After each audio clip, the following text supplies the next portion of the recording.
오늘 우리에게 주신 하나님 말씀은 누가복음 10장 17절부터 20절까지 말씀입니다. 한 목소리로 읽겠습니다. 70인이 기뻐하며 돌아와 이르되 주여 주의 이름이면 귀신들도 우리에게 항복하더이다. 예수께서 이르시되 사탄이 하늘로부터 번개같이 떨어지는 것을 내가 보았노라. 내가 너희에게 뱀과 전갈을 밟으며 원수의 모든 능력을 제어할 권능을 주었으니 너희를 해칠 자가 결코 없으리라. 그러나 귀신들이 너희에게 항복하는 것으로 기뻐하지 말고 너희 이름이 하늘에 기록된 것으로 기뻐하라 하시니라. 아멘. 구약성경 열왕기 하 5장에 보시면 나만이란 사람 얘기가 있죠. 아람나라 왕의 신임을 받는 아람나라의 군대 장관입니다. 열왕기 하 5장 1절에서는 나만은 그의 주인 앞에서 크게 존귀한 자라고 이 사람을 소개합니다. 대단한 권력을 가진 사람입니다. 그렇지만 불행하게도 나병 환자죠. 당시의 의술로는 고칠 수 없는 병이었습니다. 높은 자리에 있던 나만이 그 병을 고치기 위해서 안 해본 일 없을 거라는 거, 이거 쉽게 생각할 수 있습니다. 틀림없이 이 사람 용하다는 의사는 다 찾아가 봤을 거고요. 당시에 용하다고 하는 무당도 다 찾아가 봤을 게 틀림없습니다. 물론 그럼에도 불구하고 병은 고치지 못했고 말입니다. 자, 근데 자신이 이스라엘 땅에서 사로잡아 와서 자기 아내의 수종을 들게 한 어린 소녀에게서 이스라엘 땅에 가면 나병을 고칠 수 있는 선지자가 있다, 이런 말을 듣게 됩니다. 그래서 왕의 허락을 받고 왕의 추천서까지 받아가지고 이스라엘로 갑니다. 엘리사 선지자를 만나게 됐고 불치병인 나병을 고침받게 되죠. 다들 알고 계실 겁니다, 이 얘기. 자, 이 나만이 나병을 고침받는 장면 한번 생각해 보겠습니다. 엘리사를 찾아간 나만, 당연히 엘리사 선지자가 자신을 극진하게 맞아줄 거다, 이렇게 생각했었을 겁니다.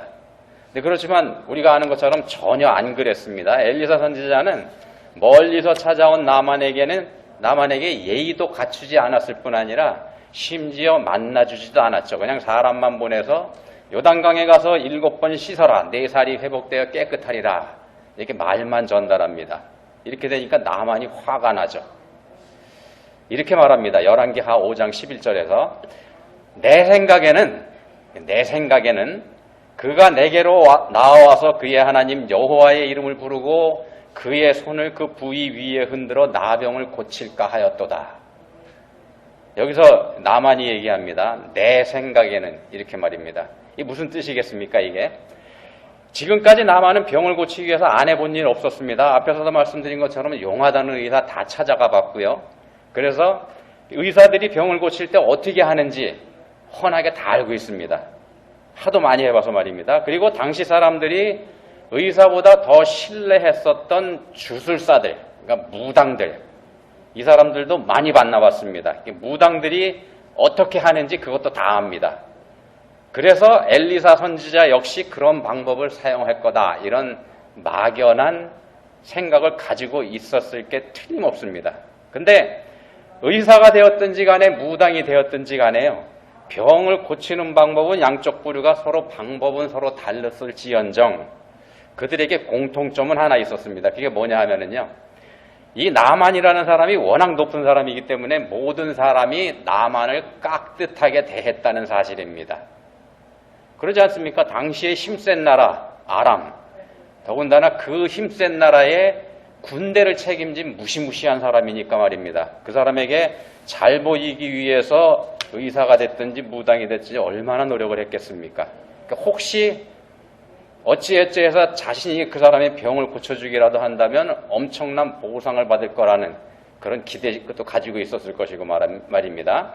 근데 엘리사 선지자는 그런 나만의 기대를 무너뜨려 버립니다. 기본적인 예의조차 갖추지 않는 거죠. 이렇게 되니까 나만이 화가 났죠. 전혀 생각하지 않았던 대우를 받으니까 말입니다. 자, 그런 나만이 자기 종들의 권고를 듣고 엘리사가 시켰던 대로 요단강이 7번 몸을 담갔다는 거. 그래서 병을 고침받지 않습니까? 그렇게 7번 몸을 담갔다는 사실은 나만이 자기가 가지고 있던 그런 기대와 선입견, 그리고 자기가 가지고 있었던 고정관념, 이거 버렸다는 뜻이기도 합니다. 그렇게 자신의 생각을 내려놓았다는 거죠. 그렇게 자신의 생각을 내려놓은 나만이 기적적으로 불치병이었던 나병을 고침받게 됩니다. 그리고 깨달은 바가 있어서 나만은 그동안 자신이 섬기던 아람의 신 버리고 여호와 하나님을 섬기는 독실한 하나님의 사람으로 거듭나게 됩니다. 이 나만이 열왕기하 5장 17절에서 이렇게 고백을 합니다. 이제부터는 종이 번제물과 다른 희생제사를 여호와 외에 다른 신에게는 드리지 아니하고 다만 여호와께 드리겠나이다. 자, 여러분 여기서 한번 생각해 보십시오. 제가 오늘 말씀의 제목을 기뻐할 일 이렇게 정했습니다. 기뻐할 일. 그러면 불치병을 고침받은 나만에게 있어서 오늘 말씀의 제목처럼 기뻐할 일 뭐가 있을까요?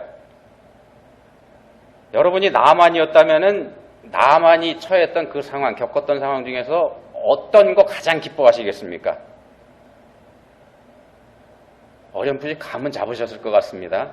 나만이 가장 기뻐해야 할 일은요, 불치병인 나병을 고침받았다는 사실 그거 아닙니다.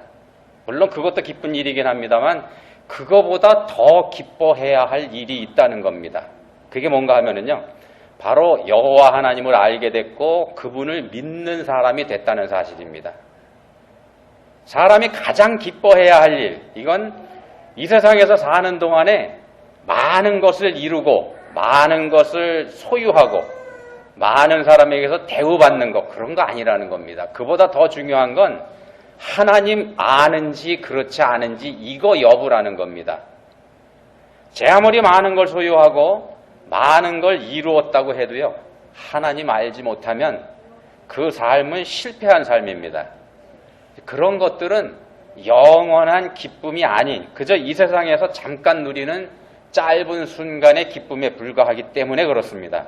결국 이 세상에서의 삶이 끝나면서 사라져버리고 말 그런 것들이기 때문에 그렇습니다. 윌리엄 바클레이라고 하는 신학자가 있는데요. 이 사람이 이런 말을 했습니다. 잘 들어보십시오. 어떤 사람에게 가장 큰 영광이 되는 건 그 사람이 뭐가 됐고 뭘 이뤘느냐가 아니라 하나님께서 그 사람에게 무엇을 해 주셨느냐 하는 것이다. 다시 한번 읽어드릴까요? 어떤 사람에게 가장 큰 영광이 되는 건 그 사람이 뭐가 됐고 뭘 이루었느냐가 아니라 하나님께서 그 사람에게 무엇을 해 주셨느냐 하는 것이다. 우리가 일반적으로 생각하고 있는 거하고는 좀 다른 말입니다. 우리는 사람들 평가할 때 그 사람이 어떤 사람인지 봅니다. 그가 어떤 지위에 있는 사람인지를 보고요. 그가 얼마나 가진 사람인지를 보고 또 그가 얼마나 많이 아는 사람인지 우리가 그런 거 봅니다. 그게 우리가 사람을 보는 방법입니다. 그리고 높은 지위에 있는 사람, 많이 가진 사람, 많이 아는 사람 이런 사람들 더 높게 평가합니다. 그리고 그거하고 반대되는 사람은 무시하고요. 이게 우리가 사람을 보는 방법입니다. 성경에서는 사람을 그런 식으로 보지 말라 이렇게 수도 없이 경계합니다만 우리는 여전히 사람을 그런 식으로 보고 그런 식으로 평가합니다. 이게 우리가 가진 한계입니다. 우리가 안 그런다고 하지만 살다 보면 우리 어느 순간인가 그쪽에 가 있다는 겁니다. 그러다 보니까 우리가 정말로 기뻐해야 할 게 어떤 건지 우리 삶에서 가장 소중한 게 뭔지 요거 바르게 알지 못한다는 겁니다. 우리가 정말로 기뻐해야 될 것, 또 가장 소중한 것 이거에 대해서 오늘 한번 생각해 보겠습니다. 본문 말씀이 누가복음 10장에 들어있는데요. 이 누가복음 10장은 예수님께서 70명의 제자들을 파송하시는 이야기로부터 시작합니다. 본문이 10장인데 앞에 있는 9장의 51절 여기 보시면 예루살렘을 향하여 올라가기로 굳게 결심하시고 길을 가시는 예수님께서 10장에 들어와서 따로 70인을 세우사 친히 가시려는 각 동네와 각 지역으로 둘씩 앞서 보내십니다. 그리고 오늘 우리가 살펴보는 본문 17절부터 20절 이 말씀은 그 70명의 제자들이 돌아와서 예수님에게 보고하는 장면입니다. 자, 본문 17절에서 이렇게 말씀합니다. 70인이 기뻐하며 돌아와 이르되 주여 주의 이름이면 귀신들도 우리에게 항복하더이다. 자, 제자들이 많은 경험을 하고 돌아왔다는 거 금방 알 수 있는 말입니다. 예수님의 이름으로 명령을 했더니 귀신들이 항복하는 경험을 했습니다. 그래서 기뻐합니다. 이게 얼마나 기뻤을지 한번 생각해 보시기 바랍니다. 만약에 우리가 이들처럼요 귀신을 쫓아내는 경험을 한다면 우리가 얼마나 기뻤을까요? 여러분 한번 생각해 보시죠. 만약에 하나님께서 여러분에게 귀신을 쫓아내는 은사를 주신다거나 병을 고치는 은사를 여러분들에게 주신다면 여러분들이 얼마나 기쁠지 말입니다. 야, 나한테 그런 은사 주신다면 내가 얼마나 열심히 하나님 믿으면서 내가 얼마나 열심히 교회 봉사도 하고 내가 얼마나 열심히 전도할 수 있을 텐데 근데 하나님은 나한테 그런 은사 왜 안 주실까? 우리 이런 생각하지 않습니까? 근데 본문 20절에서 예수님께서 이렇게 말씀하십니다. 본문 20절입니다. 그러나 귀신들이 너희에게 항복하는 것으로 기뻐하지 말고 너희 이름이 하늘에 기록된 것으로 기뻐하라. 귀신을 쫓아내는 능력을 받은 것보다, 그러니까 병 고치는 은사를 받은 것보다, 남들이 부러워하는 영적인 능력을 가진 것보다, 그런 것보다 더 좋은 것이 있다는 말씀입니다. 더 기뻐해야 할 것이 있다는 겁니다. 그게 뭔가? 20절에서 말씀하는 것처럼 우리 이름이 하늘에 기록된 겁니다. 우리가 가장 기뻐할 거 바로 이겁니다. 우리 이름이 하늘에 기록되었다는 사실 말입니다. 하늘나라 생명책에 내 이름이 기록된 거, 바꿔 말씀드리면 구원받은 겁니다. 이 세상에 있는 것 중에는 그 어떤 것도 결코 이것하고 견줄 게 없습니다. 구원이 가장 중요한 거고 가장 값진 겁니다. 우리가 구원받았다는 사실보다 더 기뻐해야 될 거 없다는 말씀입니다. 귀신을 쫓아내는 능력을 받은 것도, 병 고치는 은사를 받은 것도, 재벌이 되는 것도, 심지어 노벨상 받는 것도, 그 어떤 것도 구원받는 것과 비교할 수 없다는 말씀입니다. 그런 건 전부 이 세상에서만 가치를 가지는 한시적인 것들일 뿐입니다. 우리가 하늘나라에 들어가면 전혀 필요 없는 것들이라는 말씀입니다. 아무 소용없는 것들입니다. 귀신을 쫓아내는 능력이나 병을 고치는 은사까지도 말입니다. 한번 생각해 보십시오, 여러분. 하늘나라에 쫓아낼 귀신이 있겠습니까? 하늘나라에서 고쳐야 될 병이 존재할까요? 만약에 그렇다 그러면 거기 천국 아니죠. 우리가 그런 은사를 받았고 그런 은사를 사용할 수 있는 곳이라면 천국이 아닌 다른 곳에 가 있는 겁니다. 따라서 우리가 천국 갈 때 그런 거 전혀 필요 없는 것들입니다.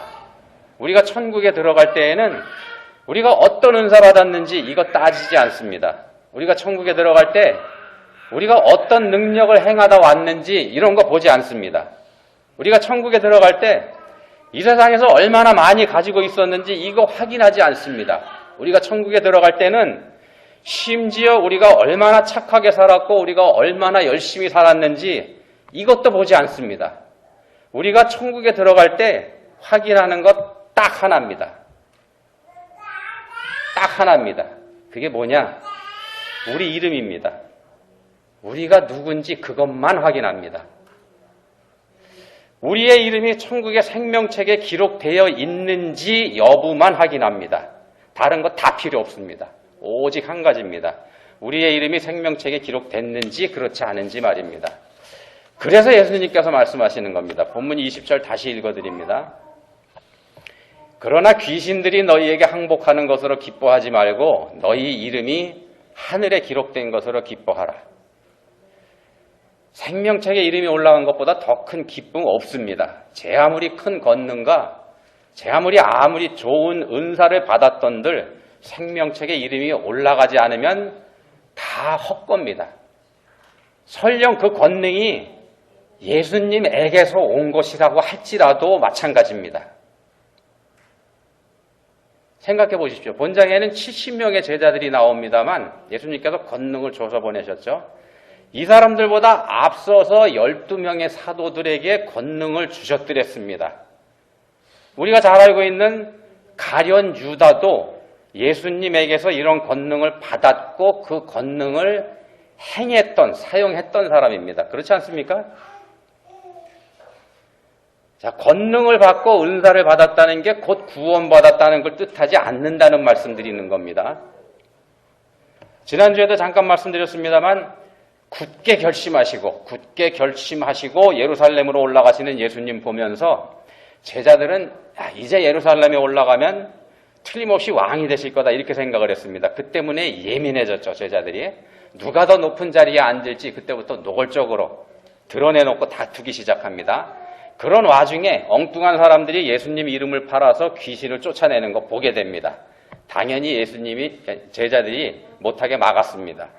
예수님의 이름이 훼손되는 거, 이거 염려하기도 한 것이겠지만요.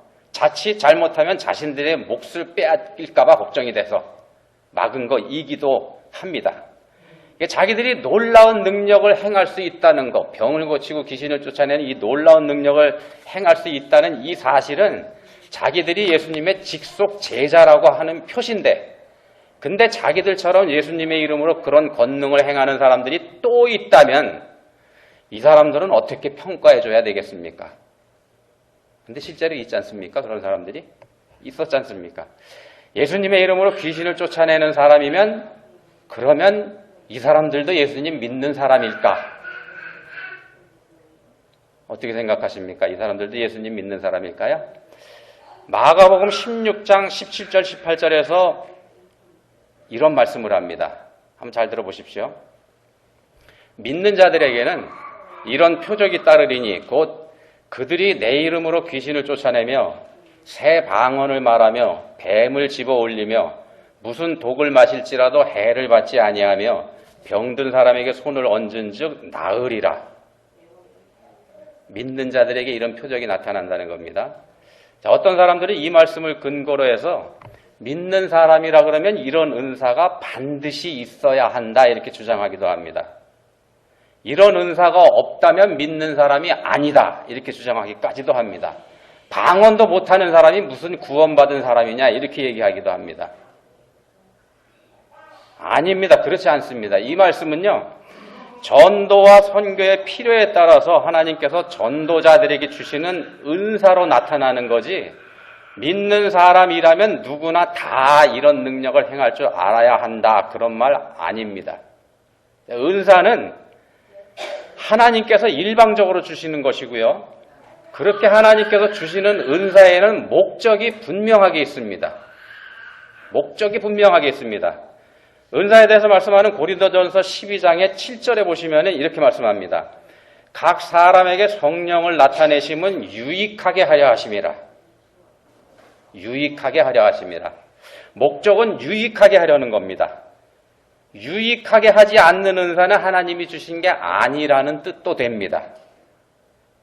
그럼 누굴 유익하게 하는 건가? 하나님의 일, 하나님 나라, 하나님 백성 그런 거이지 않겠습니까? 결국 교회를 유익하게 하는 게 은사를 주신 목적이라는 겁니다. 근데 그 은사를 빌미로 해서 교회를 혼란에 빠지게 한다면 그 은사는 어떻게 된 은사일까? 한번 생각해 보시기 바랍니다. 자, 은사를 말씀하는 그 고린도전서 12장의 마지막 31절이 이렇게 마무리를 합니다. 너희는 더욱 큰 은사를 사모하라. 내가 또한 가장 좋은 길을 너희에게 보이리라. 더욱 큰 은사를 사모하라 이렇게 말씀합니다. 그리고 그 말씀에 이어지는 말씀이 고린도전서 13장입니다. 그 유명한 사랑장이죠. 사랑이 가장 큰 은사다 그런 뜻입니다. 사랑하는 사람이라야 그리스도인입니다. 그리스도인은 사랑하는 사람이어야 된다 그런 말도 됩니다. 귀신을 쫓아내는 능력보다 더 큰 은사가 사랑하는 겁니다. 사랑이 가장 큰 은사입니다. 영적인 권능을 행하는 게 구원받았다는 증거 아닙니다. 예수님의 제자도 아니면서 예수님의 이름으로 귀신을 쫓아낸 사람들, 구원받은 사람들 아닙니다. 예수님을 따르는 사람들 아니지 않습니까? 능력과 은사를 행하는 거, 이게 구원의 기준이 아니라는 명백한 증거를 좀 말씀드리는 겁니다. 사도행전 19장에도 비슷한 증거가 있습니다. 유대인 제사장 스게와라고 하는 사람의 아들들이 예수님의 이름을 팔아서 귀신을 쫓아냈습니다. 그러다가 어떤 귀신한테 잘못 걸려가지고 봉변당하는 얘기, 그런 얘기 있지 않습니까? 사도행전 19장에.